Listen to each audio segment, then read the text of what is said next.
Hi, this is Rajesh Sharma. Future సిటీకి సంబంధించి ఒక ఇంట్రెస్టింగ్ న్యూస్ వెలుగు చూసింది.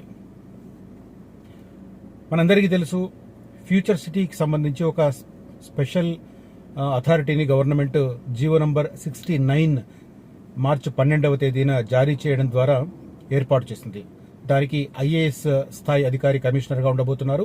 పర్మనెంట్ స్టాఫ్ను కూడా 36 మందిని నియమించారు. అదే రకంగా అవుట్ సోర్సింగ్ అండ్ కాంట్రాక్ట్ పద్ధతిలో ఇంకొక 50 మందిని నియమించే పరిస్థితి కనిపిస్తుంది. దీని ప్రధాన కార్యాలయాన్ని కూడా నానక్రామ్గూడలో ఏర్పాటు చేయబోతున్నారు. ఇది మనకందరికీ తెలిసిన డెవలప్మెంట్.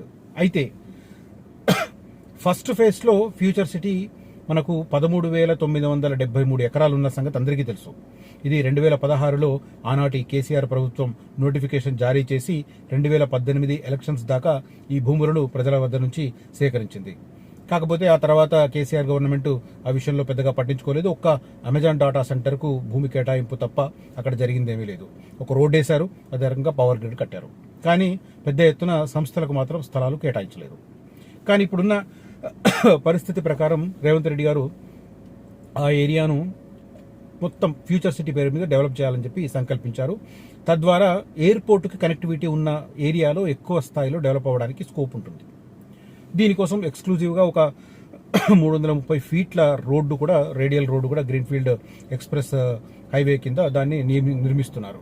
దానికి సంబంధించి ఫస్ట్ ఫేజ్ కింద 18 నుంచి 19 కిలోమీటర్లు దానికి సంబంధించిన ప్రక్రియ ఆల్మోస్ట్ కొనసాగుతుంది. మోస్ట్ ప్రాబ్లీ ఈ నెలలో పనులు కూడా ప్రారంభమయ్యే పరిస్థితి కనిపిస్తుంది. అయితే ఈ ఎఫ్సిడిఏ జీవోలో మొత్తం 56 రెవెన్యూ గ్రామాల పరిధిలో వీటిని ఎక్స్పాండ్ చేస్తారని చెప్పి చెబుతున్న పరిస్థితి. అలాంటప్పుడు అన్ని ఏరియాల్లో ఫ్యూచర్ సిటీ డెవలప్ కావాలంటే ప్రభుత్వం ఇంకా 40 నుంచి 45 వేల ఎకరాలు సేకరించాల్సిన పరిస్థితి. ఎగ్జాక్ట్ ఈ విషయంలోనే లేటెస్ట్గా గవర్నమెంట్ ఒక అద్భుతమైన నిర్ణయం తీసుకుందని చెప్పొచ్చు. ఏంటి అనేది నేను ఈ వీడియోలో చెప్తాను. చివరంతా చూస్తే మీకు క్లారిటీ వచ్చే అవకాశం ఉంది. ఇక ఫ్యూచర్ సిటీకి సంబంధించి కోర్ ఏరియా ఈ 14,000 ఎకరాలతో పాటు ఎక్స్పాండింగ్ 4 నుంచి 5 కిలోమీటర్ల దూరంలో ఎవరైనా ఇన్వెస్ట్ చేయాలనుకుంటే నన్ను కాంటాక్ట్ చేయవచ్చు. దీంట్లో నేను క్లియర్ కట్గా చెప్తాను. ఒకటి కోర్ ఏరియా 13,973, అంటే రౌండప్ చేసుకుంటే 14,000 ఎకరాలు. దాంతోపాటు దానికి తోడు కొద్ది దూరంలో 4 to 5 కిలోమీటర్స్ రేడియస్లో కొన్ని ప్రాంతాలు ఉంటాయి. అవి కూడా ఫాస్ట్గా డెవలప్ అవుతాయి. వీటితో పాటు ఇక్కడ కన్స్ట్రక్షన్ యాక్టివిటీ మొదలై కన్స్ట్రక్షన్ లేబర్ పెద్ద ఎత్తున వస్తూ ఉంటే, అదే రకంగా ఆయా సంస్థలకు సంబంధించిన ప్రతినిధుల రాకపోకలు పెరుగుతూ ఉంటే, వాటికి సంబంధించిన ఎంప్లాయ్మెంట్ అక్కడ వస్తూ ఉంటే, ప్రధానంగా కమర్షియల్ యాక్టివిటీ పెరిగేది 3 ప్లేసులు నేను మొన్న వీడియోలో చెప్పాను. కందుకూరు, కడతాల్, అదే రకంగా యాచారం. ఈ 3 ఏరియాలు కూడా చాలా క్రూషియల్. అయితే మనం అఫోర్డబుల్ యాంగిల్ ఆలోచిస్తే కందుకూరు అనేది ఆల్మోస్ట్ ఒక పీక్ లెవెల్కి వెళ్ళిపోయింది. కందుకూరు ఆనుకున్న వెంచర్లో మనకు 26-27 వేల నుంచి స్టార్ట్ అయితే 30-35 వేలు, ఇంకా గ్రీన్ రిచ్ లాంటి ప్లేస్లో 45 వేల దాకా కూడా వెళ్ళిన పరిస్థితి. అవి ఇన్వెస్ట్మెంట్కు సరైనవి కావని నా అభిప్రాయం. ఎవరైనా మీరు మంచి డబ్బులు బాగా ఉండిపోని అలా అనుకొని ఒక విల్లా కట్టుకొని ఉందాం ఫ్యూచర్లో అని అనుకున్న వాళ్ళు వాటిలో ఇన్వెస్ట్ చేసుకోవచ్చు. కానీ ఇన్వెస్ట్మెంట్ యాంగిల్ మాత్రం 20 వేలకు పైగా ఉన్న చోట ఇన్వెస్ట్మెంట్ చేయడం అంత ఈజీ ఏం కాదు, దట్టు మిడిల్ లెవెల్ ఇన్వెస్టర్కి సంబంధించి. కాబట్టి అటు కడతాల్ బెటర్, ఇటు యాచారం బెటర్. అటు కడతాల్కు సరౌండింగ్లో 2-3 వెంచర్లు ఉన్నాయి, ఇటు యాచారం సరౌండింగ్లో 2-3 వెంచర్లు ఉన్నాయి, కోర్ ఏరియాలో ఒక 2 వెంచర్లు ఉన్నాయి. వాటితో పాటు ఒక 2 to 3 కిలోమీటర్స్ రేడియస్లో కూడా డెవలప్మెంట్ ల్యాండ్స్ ఉన్నాయి, అదే రకంగా వెంచర్లు ఉన్నాయి. కాబట్టి వీటిల్లో ఎవరైనా ఇన్వెస్ట్ చేయాలనుకుంటే మాత్రం కనిపిస్తున్న నంబర్లో నన్ను కాంటాక్ట్ చేయండి. నేను ఒకవేళ రియాక్ట్ కాకపోతే దయచేసి వాట్సాప్ మెసేజ్ పంపించండి. నేను ఖచ్చితంగా మాట్లాడతాను. మార్నింగ్ అవర్స్ కానీ ఈవినింగ్ అవర్స్ కానీ మాట్లాడతాను ఖచ్చితంగా.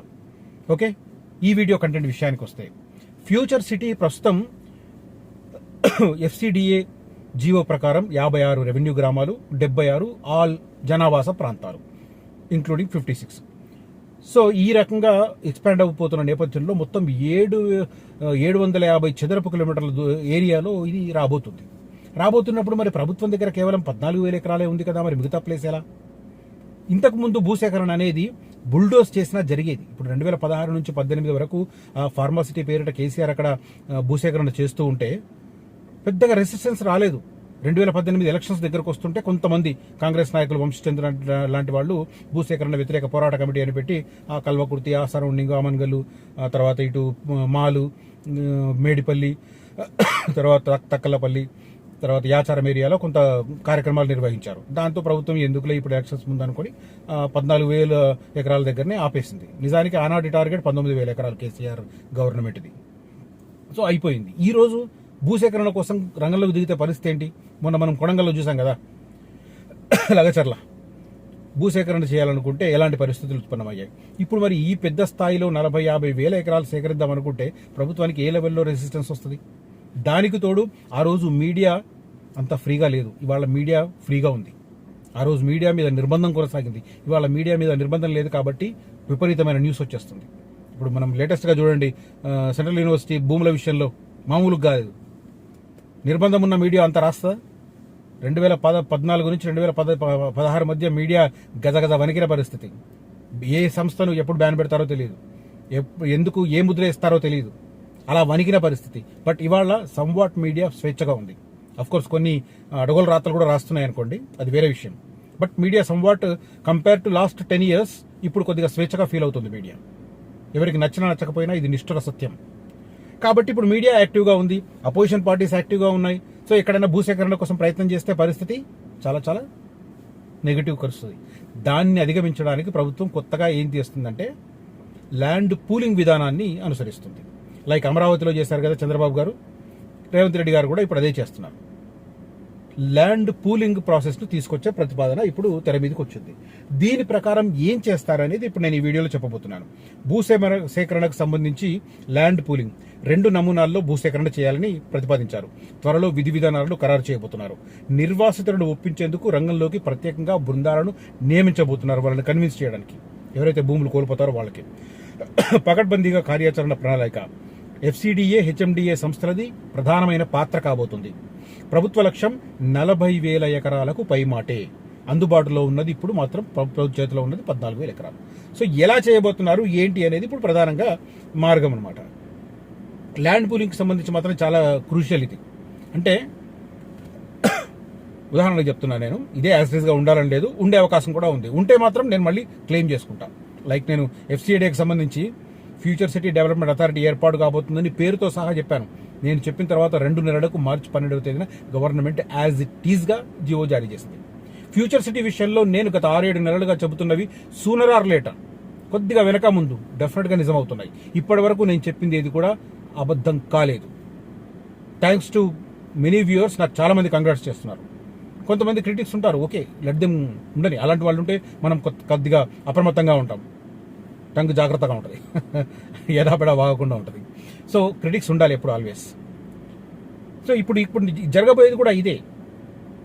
ల్యాండ్ పూలింగ్కి సంబంధించి ఉదాహరణకు 1 ఎకరం నా దగ్గర ప్రభుత్వం తీసుకోవాలని అనుకుంటుంది. దాన్ని డెవలప్ చేస్తే 1 ఎకరం అంటే ఎంత మనకు? 4,800 గజాలు. 4,800 గజాలలో డెవలప్ చేసిన తర్వాత ఎంత మిగులుతుంది అంటే, డెవలప్మెంట్స్, రోడ్లు వేయడము, ఓపెన్ స్పేస్ వదలడము, మిగతా ఈ డెవలప్మెంటల్ యాక్టివిటీ అయిన తర్వాత మిగిలేది మంచి సరిగ్గా రెక్టాంగిల్లో కానీ స్క్వేర్లో ఉందనుకోండి ఆ భూమి, అద్భుతంగా 2,600-2,700 గజాల దాకా మిగులుతుంది. కానీ కర్మగాలి క్రాస్లు ఉన్నాయనుకోండి, ట్రయాంగిల్లో ఉంటుంది. నేను మొన్న కూడా చూశాను, ట్రయాంగిల్లో 11 ఎకరాలు ఎక్కడ అంటే తాడిపర్తి దగ్గర, కొద్దిగా రోడ్ కూడా సరిగ్గా లేదు, మెయిన్ రోడ్ నుంచి 1.2 కిలోమీటర్స్ దూరంలో ఉంటుంది. అది ట్రయాంగిల్లో ఉంది. విచిత్రంగా అది ట్రయాంగిల్లో ఉన్న దాంట్లో కూడా వెంచరేస్తే మొత్తం క్రాసులు పోతాయి. కరెక్ట్ సైజులు తీసిన తర్వాత మిగతా క్రాసులన్నీ క్రాసులే కదా. అట్లాంటి పరిస్థితి అనుకోండి, మనకు 2,500 గజాలే మిగులుతాయి. ఇంకా తక్కువ కూడా మిగిలే ప్రమాదం కూడా ఉంది. కాబట్టి ప్రభుత్వం ఏం చేస్తుంది అంటే, డెవలప్ అయిన తర్వాత మిగిలిన భూమిని, ఉదాహరణకు 2,500 గజాలు మిగిలింది అనుకోండి, ఉదాహరణ చెప్తున్నాను, దాంట్లోంచి 60% ఆ కన్సర్న్డ్ భూమి యజమానికి ఇస్తుంది. అంటే నేను నా ఉదాహరణ చెప్పాను కదా, నేను నాకు ఇస్తుంది. మిగిలిన దాన్ని 40% దాన్ని గవర్నమెంట్ ఇతరత్ర సంస్థలకు కేటాయిస్తుంది. అయితే దీన్ని 1 ఎకరము 2 ఎకరాలను చేస్తే ఏ సంస్థ కూడా పెద్ద స్థాయిలో ల్యాండ్ బ్యాంక్ ఇవ్వలేదు. ఎకరం చూస్తే. కాబట్టి ఏం చేస్తుందంటే 10 ఎకరాలు ఒక బిట్గా ప్లాన్ చేసి ఆ 10 ఎకరాలలో డివైడ్ చేసి యజమానులు ఎంతమంది ఉంటే, డెవలప్ అయిన తర్వాత యజమానులు ఎంతమంది ఉంటే అంతమందికి 60% ఇచ్చి ఆ మిగిలిన 40% గవర్నమెంట్ మిగతా సంస్థలకు ఇస్తుంది. ఇది ల్యాండ్ పూలింగ్ ఏ తర్వాత ఇనీషియల్గా అనుకుంటుంది. దీంట్లో కూడా మళ్ళీ డిస్టెన్స్ పరంగా కూడా కొంత ప్రణాళిక రచిస్తున్నారు. అది ఇంకా క్లారిటీ లేదు. ఫర్ ఎగ్జాంపుల్ 330 ఫీట్ రోడ్ ఉంది. 330 ఫీట్ రోడ్కు సంబంధించి అటు 1/2 కిలోమీటర్ ఇటు 1/2 కిలోమీటర్, లేదా అటు 1 కిలోమీటర్ ఇటు 1 కిలోమీటర్, ఈ ఏదైతే భూమి ఇచ్చారో ఈ 330 ఫీట్ల రోడ్లో భూమిని కోల్పోయారో నిర్వాసితులు ఉంటారో వీరికి ఆ దాంట్లో కొంత వాటా ఇవ్వడానికి ప్రయత్నం చేశారు. దానికి సంబంధించిన ఎక్సర్సైజ్ జరుగుతుంది. అది కూడా ఎక్స్ప్లెయిన్ చేయాలంటే నేను ఇలా ఓవరాల్గా ఎక్స్ప్లెయిన్ చేస్తే చాలా కన్వే కాదు, ఏదైనా మ్యాప్తో ఎక్స్ప్లెయిన్ చేస్తే క్లారిటీ వస్తుంది. లైక్ దట్ ఇక్కడ కూడా ఇప్పుడు ఫ్యూచర్ సిటీకి మిగతా ప్లేస్లో ల్యాండ్ పూలింగ్ ఎలా చేయబోతున్నారో అలా ల్యాండ్ పూలింగ్ చేసినప్పుడు ఇదే పరిస్థితి. ఇప్పుడు నేను ఒక మాట చెప్తాను. చాలామంది ఫ్యూచర్ సిటీలో నేను ఇంతవరకు కూడా చెప్తూ వచ్చాను, బట్ ఇప్పుడు వాళ్ళది మారుతుంది. అదేంటి అంటే నేను ఇంకా డీటెయిల్స్ తర్వాత వీడియోలు చెప్తాను, బట్ దీంట్లో నేను లైట్గా టచ్ చేస్తాను. ఉదాహరణకు ఎవరైనా గవర్నమెంట్ ల్యాండ్ సేకరించాలనుకుందనుకోండి, ల్యాండ్ అక్విజిషన్ అనుకోండి, ల్యాండ్ అక్విజిషన్ అసైన్మెంట్ ల్యాండ్ ముందు తీసుకుంటుంది. దానికి 2 రీజన్స్: ఒకటి ధర తక్కువ ఉండడం, 2 అసైన్మెంట్ ల్యాండ్ కాబట్టి యజమానికి పెద్దగా హక్కు ఉండదు. ఒకప్పుడు అది గవర్నమెంట్ ల్యాండే కాబట్టి గవర్నమెంట్ ఈజీగా తీసుకోగలదు. అదే పట్టా ల్యాండ్ అయితే లీగల్ కాంప్లికేషన్స్ రావచ్చు, ప్రొటెస్టులు రావచ్చు. ఆ నంబర్ కనుక పెరిగితే, ఆ నిర్వాసుల నంబర్ పెరిగితే, వాళ్ళు ఏదైనా రాజకీయ పార్టీని ఆశ్రయిస్తే వాళ్ళు మళ్ళీ జెండాలు పాతి అదో రకంగా ఇష్యూ. జెండాలు పాతడం అంటే మావోయిస్టు నక్సల్స్ది కాదు, రాజకీయ నాయకులు వాళ్ళ వెనక నిలబడి ఇప్పుడు లగచర్లు చేసినట్టుగా చేసే పరిస్థితి ఉంటుంది. దాన్ని అవాయిడ్ చేయాలంటే ల్యాండ్ పూలింగ్ సిస్టమ్ బెటర్ అని కొంచెం వెళ్ళింది. అయితే దాంట్లో పట్టాదారులకు కొంత వెసులుబాటు ఉండేది తప్పించుకోవడానికి, బట్ ల్యాండ్ పూలింగ్లో తక్కువ. ఎందుకంటే ల్యాండ్ పూలింగ్లో వీళ్ళు ల్యాండ్ కోల్పోరు, వాటాదారులు అవుతారు.